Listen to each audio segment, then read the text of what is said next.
ప్రభునందు మాకు అత్యంత ప్రియులైన దేవుని ప్రజలందరికీ యేసుక్రీస్తు వారి ఉన్నతమైన శ్రేష్టమైన పూజింపదగిన నామం పేరిట శుభాలు ప్రకటిస్తున్నాను. మీరంతా బాగున్నారా? క్షేమంగా ఉన్నారా?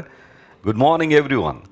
మీరు మీ కుటుంబం ఎల్లప్పుడూ క్షేమంగా ఉండాలని, ఆధ్యాత్మికంగా స్పిరిచువల్గా మీరందరూ కూడా అభివృద్ధి పొందాలని మీకోసం చాలా పట్టుదలగా ప్రార్థన చేస్తున్నాం. క్రైస్ట్ వర్షిప్ సెంటర్ అనేది నేటి దినాల్లో ఒక బలమైన సంఘ ఉద్యమంగా దేవుడు తీర్చిదిద్దుతున్నారు. అనేక చోట్ల మన సంఘాలు ప్రారంభించబడ్డాయి. వేలాది మంది విశ్వాసులు దేవుణ్ణి ఆరాధిస్తున్నారు, ప్రభు కృపలో వర్ధిల్లుతున్నారు, కుటుంబాలు స్థిరపడుతున్న, వ్యక్తిగత జీవితాల్లో గొప్ప మార్పును అనుభవిస్తున్నారు. పాపులను రక్షించుటకు క్రీస్తు యేసు ఈ లోకమునకు వచ్చును అని అపోస్తలుడైన పౌలు తన పత్రికలో రాశాడు.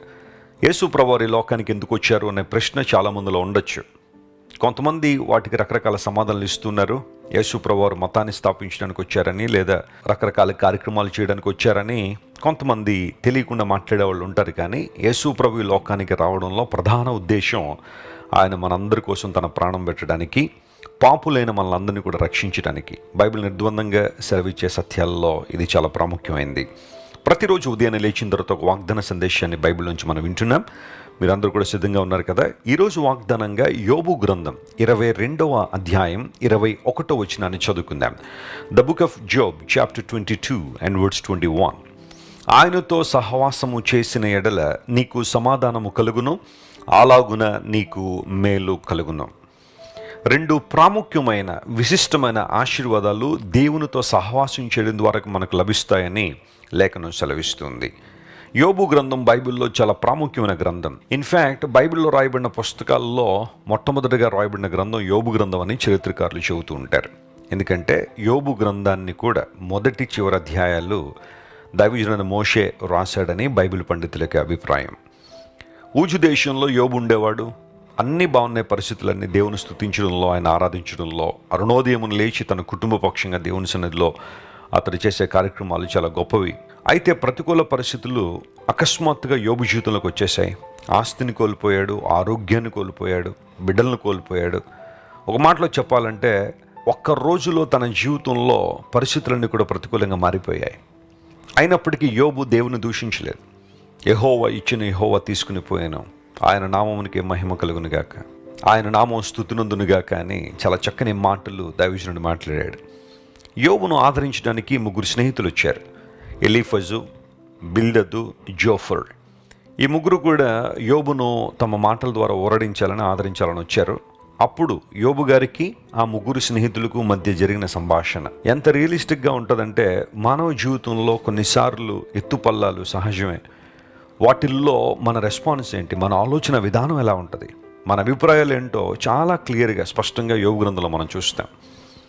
22వ అధ్యాయం దగ్గరికి వచ్చేసరికి ఎలీఫజ్ మాట్లాడుతున్నాడు. చాలామంది దేవుణ్ణి విడిచి దేవుణ్ణి మరచి జీవించే వాళ్ళు ఉన్నారు. వారి యొక్క పరిస్థితులు ఎలా ఉంటాయో ఆ అధ్యాయంలో వివరించుకుంటూ వస్తూ, యేసుక్రీస్తు ప్రభువును మన జీవితాల్లో కలిగి ఉండడం ద్వారా మనకు కలిగే లాభం ఏంటి, ఈ విషయాన్ని ఈ ఒక్క వచనంలో ప్రస్తావిస్తూ, ఆయనతో సహవాసము చేసిన ఎడల నీకు సమాధానం కలుగుతుంది, అలాగున నీకు మేలు కలుగుతుంది అన్నాడు.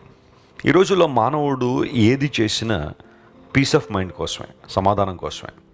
ఏది చేయనివ్వండి, ఎంటర్టైన్మెంట్ సెంటర్లకు వెళ్తున్నారు, అమ్యూజ్మెంట్ పార్క్స్కి వెళ్తున్నారు, ఎన్నెన్నో పరిస్థితుల చుట్టూ మానవుడు తిరుగుతున్నాడు, ఎక్కడెక్కడో పరుగులు పెడుతున్నాడు. ఇవన్నీ దేనికోసం అంటే ఆనందంగా ఉండాలి, సంతోషంగా ఉండాలి, జాలీగా లైఫ్ గడిపేయాలి. ఎందుకంటే ఈ ఉన్న 70-80 సంవత్సరాల ఈ వ్యవధిలో నువ్వు ఎంత ఆనందించగలవో అంత ఆనందించు అనే అంశం మీదే ఈరోజు ప్రపంచం నడుస్తూ ఉంది. వాటి కోసం ఏవి చేయడానికైనా మానవుడు సిద్ధంగానే ఉన్నాడు. విచారం ఏంటంటే, లోకం మనిషికి ఎప్పుడు కూడా సంపూర్ణ సంతోషాన్ని ఇవ్వలేదు. లోకం ఎప్పుడు మనిషికి సంపూర్ణ ఆనందాన్ని ఇవ్వలేదు. ఎన్నో ప్రయత్నాలు చేసినప్పటికీ చివరికి చికాకు, అసహ్యం, యావగింపు మానవ జీవితంలోకి వచ్చేస్తున్నాయి. నిజమైన సమాధానం ఎక్కడుంది? ఒక మనిషి నిజమైన సమాధానాన్ని ఎక్కడ పొందుకోగలడు? డబ్బు ద్వారా సమాధానం వస్తుందా అంటే రాదు అని చాలామంది ప్రూవ్ చేశారు. విపరీతంగా జ్ఞానాన్ని సంపాదిస్తే సమాధానంగా ఉండొచ్చు అంటే అది కూడా కాదు.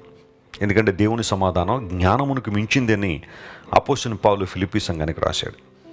బంధువులు, స్నేహితులు విపరీతంగా ఉంటే వారి నుండైనా ఆనందం వస్తుందంటే, బంధువులు, స్నేహితులు కొన్నిసార్లు వారు మాట్లాడే మాటలు నా తీవ్రంగా కలిచివేస్తుంటే, బాధిస్తుంటే వారి వల్ల కూడా సమాధానం లేదు.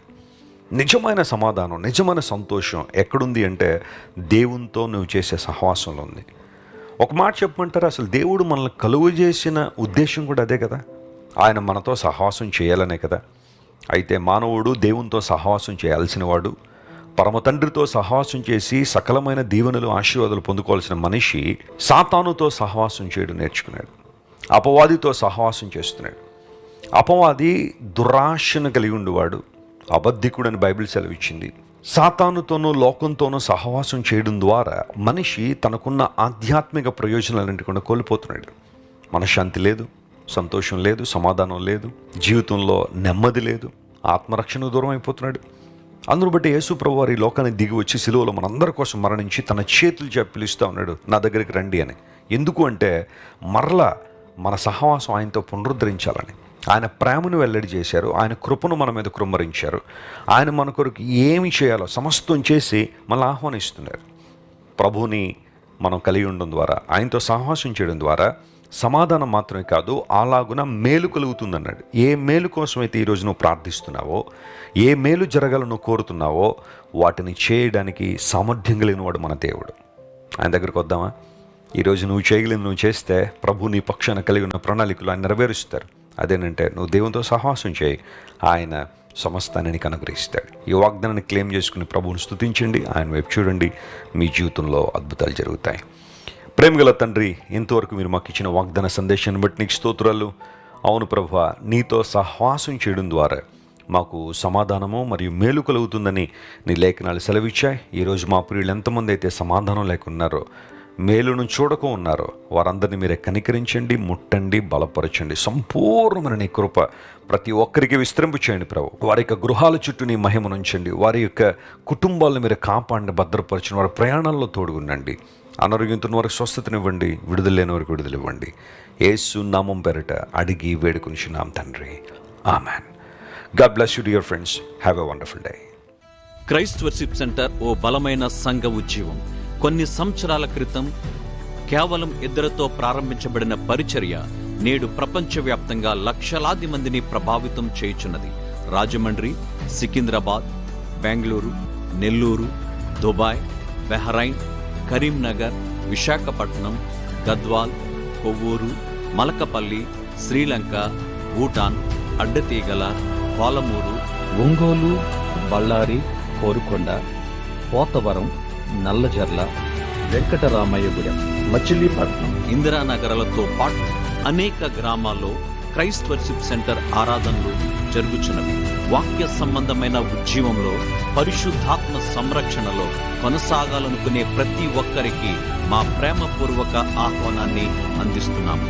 రండి, ఆత్మతో సత్యముతో ప్రభువైన యేసు క్రీస్తును ఆరాధిద్దాం. మీరు ఇంతవరకు విన్న దైవ సందేశం మరియు దేవుని సేవకులు చేసిన ప్రార్థన మీకు ఆశీర్వాదకరముగా ఉన్నదని విశ్వసించుచున్నాము. ఈ సందేశాన్ని మీ స్నేహితులకు, బంధువులకు షేర్ చేయండి. మీకు ఏదైనా ప్రార్థన అవసరత ఉన్నచో మా ఫోన్ నంబర్లకు కాల్ చేయండి. దేవుడు మిమ్మల్ని ప్రేరేపిస్తే విశ్వాసంతో సాగుచున్న ఈ పరిచర్యను ప్రోత్సహించండి. మరిన్ని వర్తమానాలు, పాటలు వినుటకు జాన్ వెస్లీ మినిస్ట్రీస్ అను మా యూట్యూబ్ ఛానల్ను సబ్స్క్రైబ్ చేసుకొనండి. ప్రభువైన యేసుక్రీస్తు కృప మీకు తోడైండును గాక.